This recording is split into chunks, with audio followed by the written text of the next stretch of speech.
Jowo. Jowo itu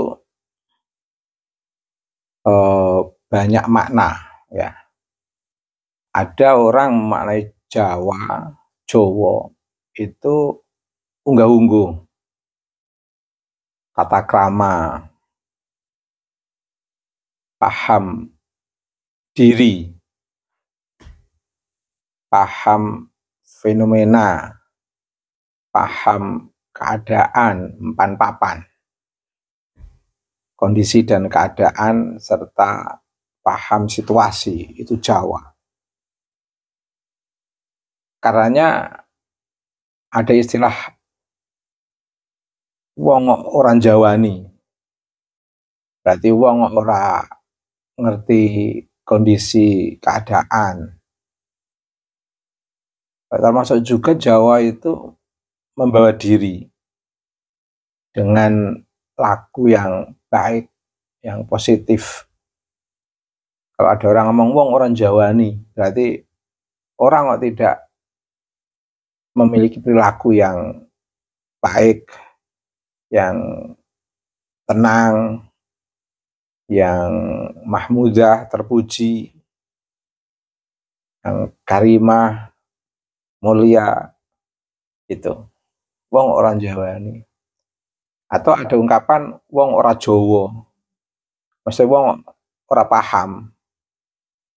Kowe ora Jowo ya, berarti kowe ora paham ya, begitu. Nah, jadi Jawa itu sebuah istilah penting yang memiliki makna mendalam. Nah, ketika mengapa disebut Jawa? Untuk mengingatkan kita harus punya eksistensi seperti yang saya sebutkan tadi, yang diistilahkan dengan eksistensi Jawa. Itulah mengapa saya paling suka sekali menggunakan terakhir nama saya itu Al-Jawi. Ulama-ulama dulu itu meskipun dari Sumatera, Kalimantan, bahkan Aceh, kalau di Arab ya Al-Jawi, orang Arab mengenalnya Jawa. Karena orang yang berada di kawasan Nusantara ini itu memang punya karakter yang baik, yang positif. Sehingga orang menyebut Aceh, Kalimantan, Sumatera, Palu, itu ketika di luar negeri itu dikenal Jawa.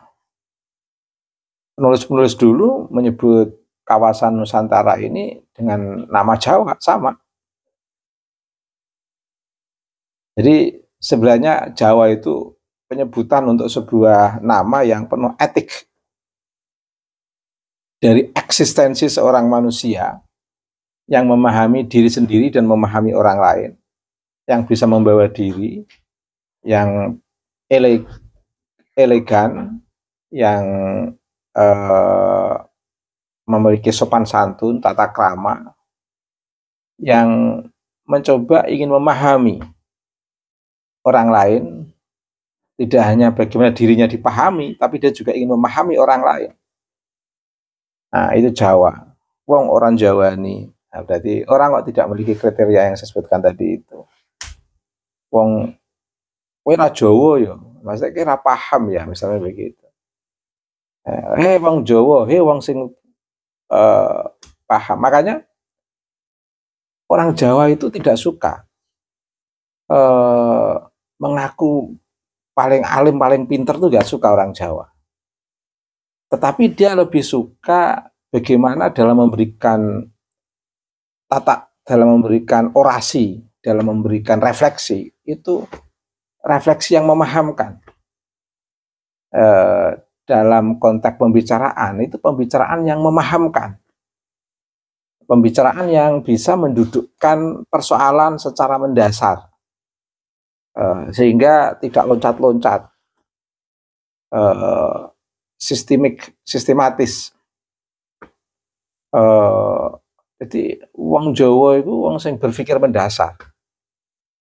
Nah, maka Jawa itu juga dimaknai orang yang suka berpikir mendasar, berpikir filosofis, memikirkan sesuatu pada akar permasalahannya. Sehingga orang-orang Jawa dulu kalau menyampaikan sesuatu itu pelan, pasti, dan sangat mendasar. Tanpa harus menampakkan diri, mengakukan diri sebagai orang alim, sebagai orang yang paling mengerti, dan tantangan bagi orang Jawa membodohkan orang. Apalagi merendahkan orang dengan sebutan-sebutan hewan. Jangankan menyebut manusia, menyebut nama benda, itu pun pakai kromo inggil. Menyebut tanah, itu pakai siti. Menyebut nama hewan, katakan nama hewan anjing misalnya. Orang Jawa menyebutnya nggak mau kata anjing, tapi segawon. Nah, begitu. Dan banyak istilah-istilah yang diambil,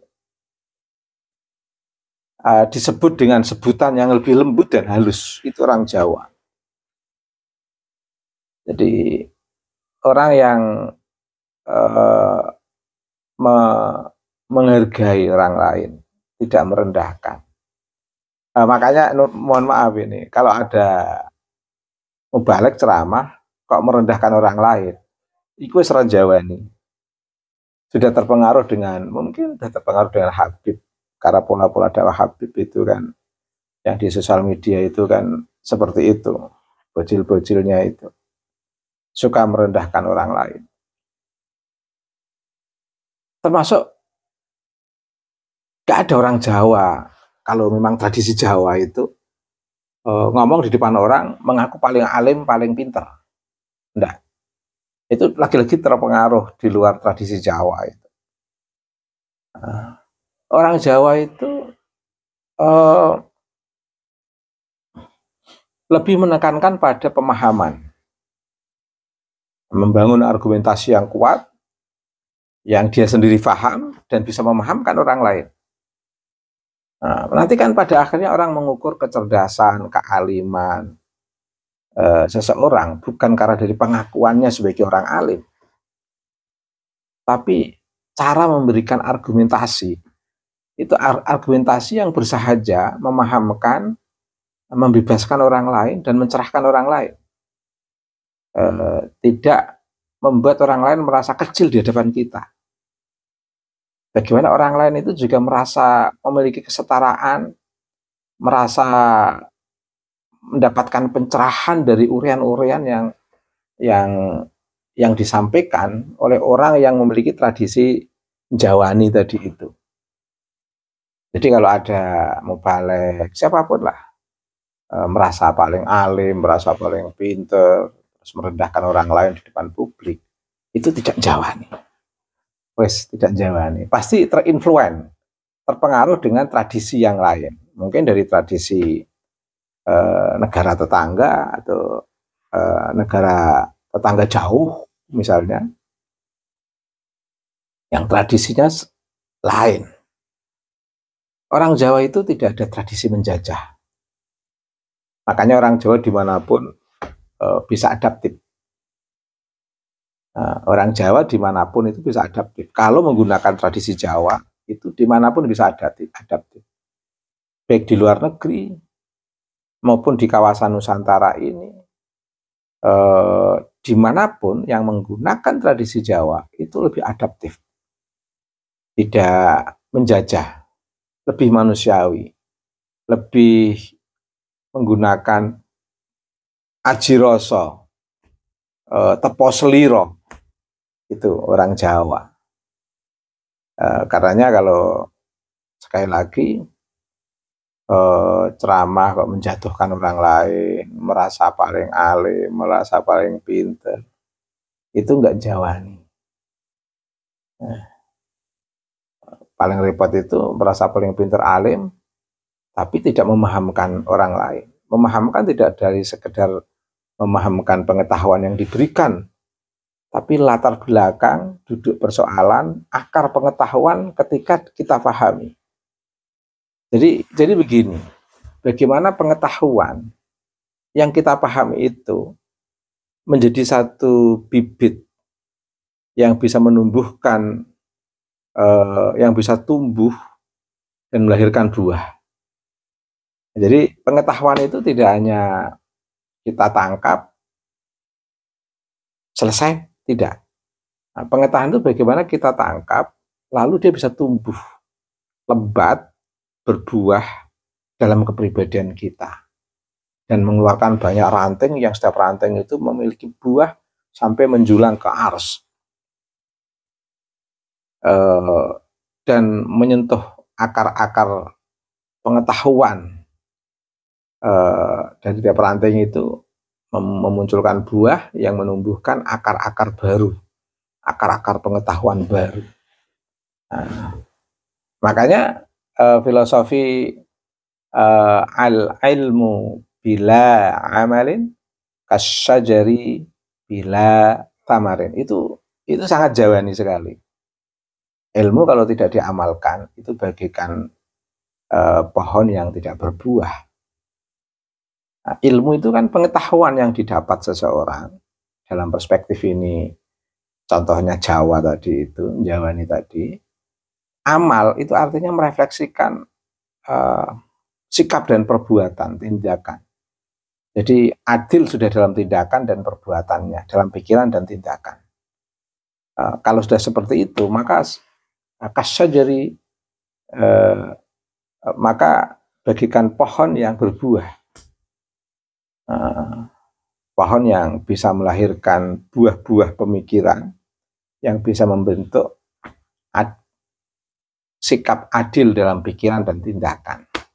Kalau tidak seperti itu ya akhirnya ya seperti yang disebutkan itu tadi. Al-ilmu bila amalin kasyajari bila tamarin.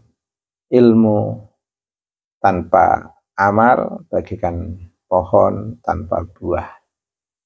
Nah, orang Jawa itu ingin bagaimana memaknai sebaliknya tag ini itu, yaitu ilmu yang membentuk adil dalam pikiran dan tindakan, sehingga dia akan menjadi pohon yang berbuah lebat. Nah itu sikap tradisi Jawani. Terima kasih.